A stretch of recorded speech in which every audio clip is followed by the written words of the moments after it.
Good evening, everyone. Time for another silver update. This is the 30-minute chart of silver provided by netdandia.com. You can click on the link below. And you can see the primary trend line that we kind of broke out of there just recently. And with the Fed 2 p.m. announcement, we've reversed, and now you can see after hours we actually did a significant correction down below that line. So we haven't corrected back to this bottom trend line, and that's going to be around 32. We definitely have taken a good dollar off of the price from where we were earlier today. I've drawn an arrow here. You can see the kind of outlier spike of volume that we had there. And as we'll go in and look at the 1 minute so we can see that a little bit closer.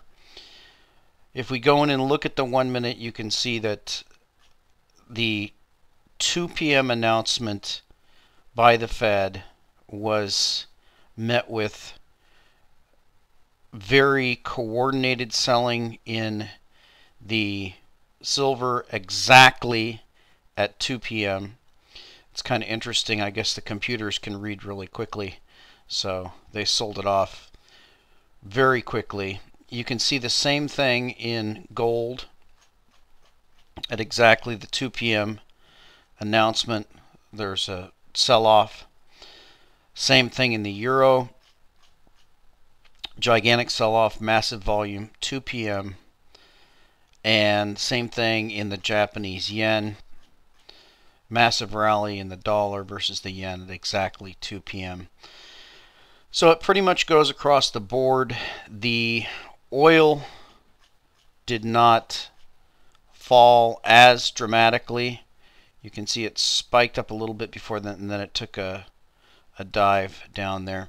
The other chart I want to look at is the Dow Jones Industrial, and that's expected to be selling off the same way the metals did.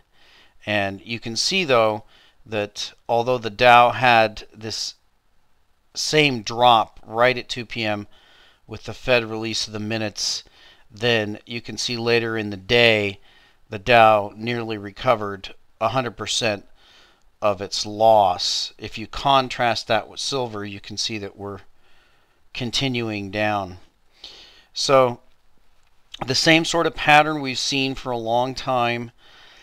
I wanted to address, it's become pretty clear to me, and I've believed this for a long time, but I'm really surprised by a lot of the people in the community that speculate about JP Morgan and their shorts, HSBC as well.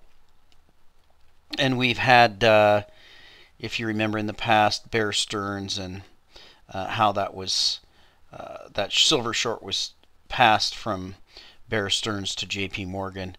Now, to me, it's very obvious that it's really ridiculous to talk about the CFTC investigating this, because in my mind it's quite clear that it's the Federal Reserve. It's the Federal Reserve that is behind the manipulation of precious metals. Now, we've had two very clear indicators of that. The first was the 10% haircut that silver took immediately when Ron Paul showed the silver coin to Ben Bernanke. They had their HFT and algo computers ready to sell off silver at that very moment. The same thing happened today. The computers were waiting. Literally within seconds of the release, they sent an avalanche of sell orders into the market. If we go and look at the volume here, we'll pull out to the 5 minute because that's a better average. If we come in close and look at the volume, we can see that we did about, the normal volume was around 1,000, maybe a little bit higher, up to 2,000. As soon as the news was announced, we started hitting 6,000, 5,000, 5,000, so that's about 20,000 there, and then maybe a little bit more. So we're looking 20 to 30,000 contracts times 5,000. You're looking at anywhere from 100 to 150 million ounces of silver. If you add it all together, maybe 200 million ounces of silver. Anywhere from a quarter to a third of all the silver that's mined in an entire year, they sold off here. So it's very clear in my mind that this is Federal Reserve manipulation for the purpose of maintaining the phony value of the currency. And it's, to me, it's silly to talk about the CFTC. That's like having the CFTC investigate the SEC, or the SEC investigate the Fed, or it's ridiculous. It's like having the Department of Justice investigate itself for Fast and Furious. It's just not going to happen, because the people that are behind this are the ones that have to do the investigating, and that's not going to happen. So the market's going to have to work it out. If you think about the motives, a lot of people talk about follow the money. We know that companies like JP Morgan, Goldman Sachs, the former Lehman Brothers, Bear Stearns, all of these companies are interested in basically fleecing their investors for as much money as they can possibly make. If they can front run things, they do it. If they can take a big position on a big swing, then they're going to do that. So they're really only interested in one thing, and that is generating as much profit as they can for their bonuses, and secondarily their shareholders, and trading profitably, and taking as much money away from Main Street and foreign investors and everyone else they can. So I don't see any incentive for these investment houses to manipulate the price of silver. I don't think they honestly care whether silver goes up or down, just as long as they can make a lot of money in the process. So I really don't see a motive for JP Morgan and HSBC to be shorting silver, except for the fact that they've been put up and backed and supported and guaranteed not to take a loss by the Federal Reserve. Now, the Federal Reserve, on the other hand, has a very, very strong incentive to suppress the price of the metals.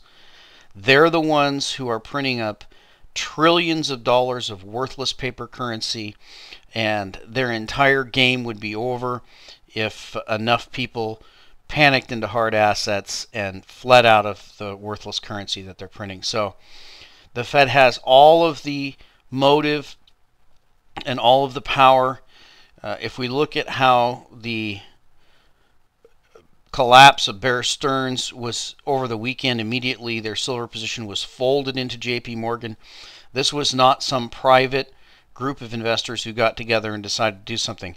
This was coordinated action by the Federal Reserve. This entire thing was managed by the Federal Reserve. So there's not a doubt in my mind that the real party behind the manipulation of the silver game is the Federal Reserve. Now let's go to a viewer question. This is a fairly difficult one. I can't really do too much on this. Brother John F., I'm self-employed. Many years ago, my accountant set me up with a SEP retirement account. Ever since then, I've been depositing the max amount I'm allowed at tax time into the SEP account for tax reasons and for retirement. The portfolio is split between several mutual funds, Dodge, Cox, John Hancock. I also have $100K sitting in cash. The big 2008 decline pretty much destroyed my portfolio. This is why I kept cash on the sidelines. Now the portfolio has bounced back except for one fund. I've been stacking silver and will continue to do so over the long term. I'm totally on board with the whole stacking of metals thing, but I have no idea what can be done as far as paper investments in my SEP account. I would like your opinion on what you think I should be doing with 200K sitting in this account. I can't get my hands on the money and go buy physical commodities, so I need to invest it wisely. I'm not stock market savvy. I don't really understand it all. That's why I love coming to your site and others to get concise info on the big picture. I'm in it for the long term and like the idea of holding commodities. My question is, if it was your money, what would you do? Thanks and advice. Thanks for any advice, Doug. Now, I can't give investment advice, so the only thing that I can do is tell you what I've done. As far as I know, little bit that I do know is the penalty on SEP IRAs as far as I know, is the same as it is on 401ks. You're going to take a 10% hit off the top penalty, and you're going to take a 20% tax withholding. So essentially, if you wanted to take your 200K right now, they're going to keep back about 60 grand. You're going to lose 20K, and that's going to be gone forever. Depending on your tax situation and the number of write-offs that you have, you may be able to get some of that 20% withhold that's withholded back.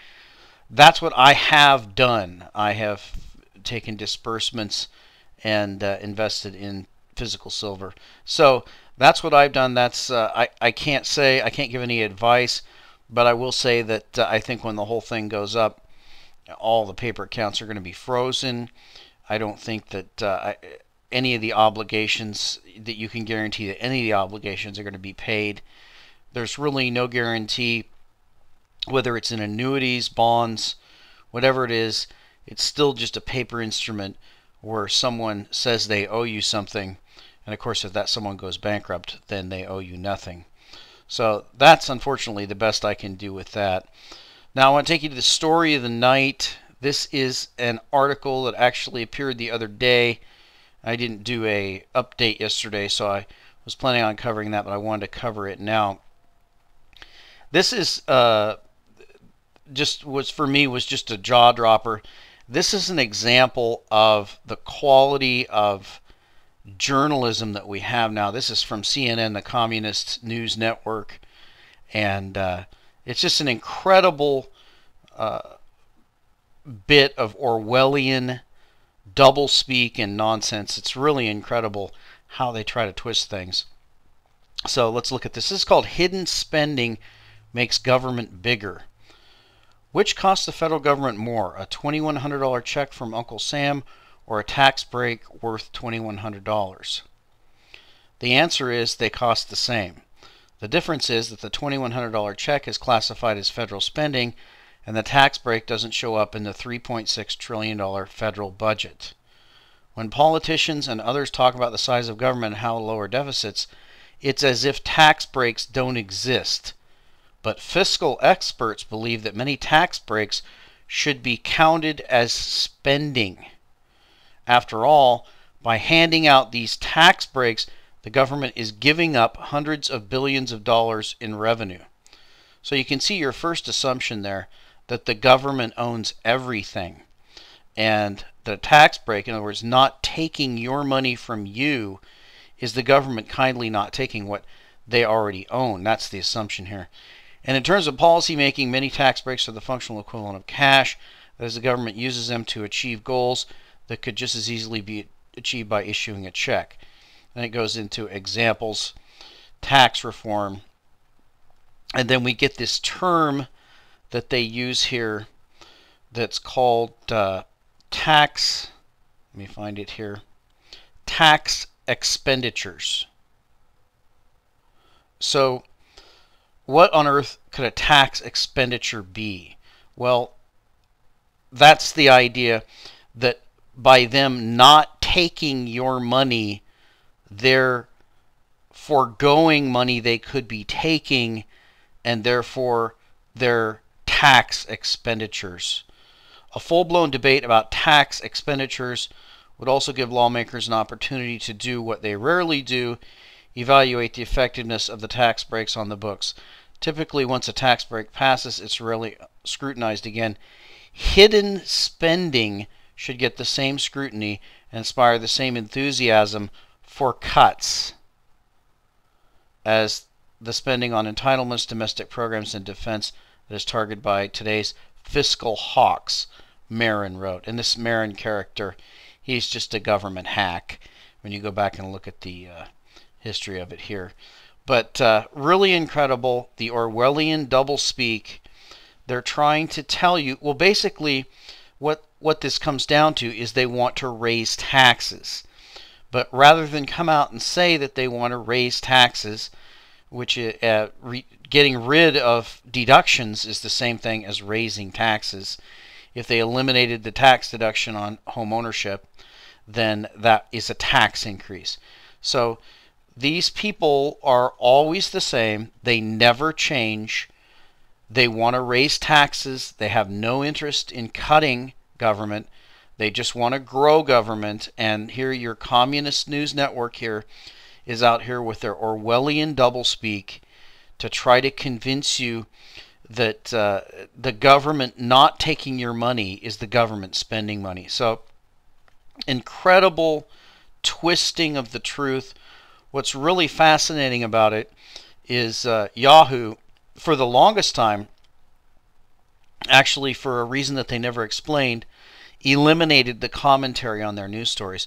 Probably because people like me were jumping on there and saying you're a bunch of communist hacks and you're just shills for the government. But eventually they restored the comments, and what's fascinating is when you look at the comments here, these are the comments consistently, as far as I've read, there's 174 comments. Every single comment I've read was negative about this story. So let's read some of these. The writer is a big government guy in bed with the government, unable to understand how big government is destroying the future for young people. His perspective, quote, the government point of view is preposterous. The government is taking or stealing from people. Organizations do not take from the government by keeping the money or property that they own. And for those of us who pay taxes, we want the government to reduce spending. The idea of a tax break is the same concept the government uses when it tells you Social Security is an entitlement. Social Security has become a burden on the taxpayer because the government took the money out of the Social Security Trust Fund and spent it, and now they can't pay it back, just like MF Global. It is interesting that this propaganda comes out when the government spending is at a greater part of the GNP, or it should be GDP, than it has ever been in our history. Our current economy can only support a government that is 2/3 of its current size. Actually, I say half of its current size, but same point. The problem is not revenue, but the government spending. Stupid. And it just goes on and on and on and on. It's obvious that the people see through this transparent ruse by CNN to try to say that the government not taking money from you is spending. So just absolutely unreal. This is the kind of press that we have, and that's why the alternative press is growing so rapidly, the blogging community, because people can see through this transparent Orwellian nonsense that the government hacks and shills in the press are trying to promote. They want to increase taxes, but they're now trying to tell you that it's not that it has something to do with spending. It's just increasing taxes. Same thing they've always done. So back to the main story, and that's going to be silver. As I said, in my opinion, it's very clear. It's the Federal Reserve, stupid. They're the ones who are manipulating the price of silver. They're the ones who have the motive. They're the ones who have the power to protect the actors that are involved. And they're the ones who've historically been the ones who have shuffled these books between these companies when they get in trouble. So there's no doubt in my mind it's the Federal Reserve that's behind the precious metals manipulation. And they're giving you another opportunity to stack. Hopefully you can pick up some more silver at a cheap price. And we'll talk to you next time.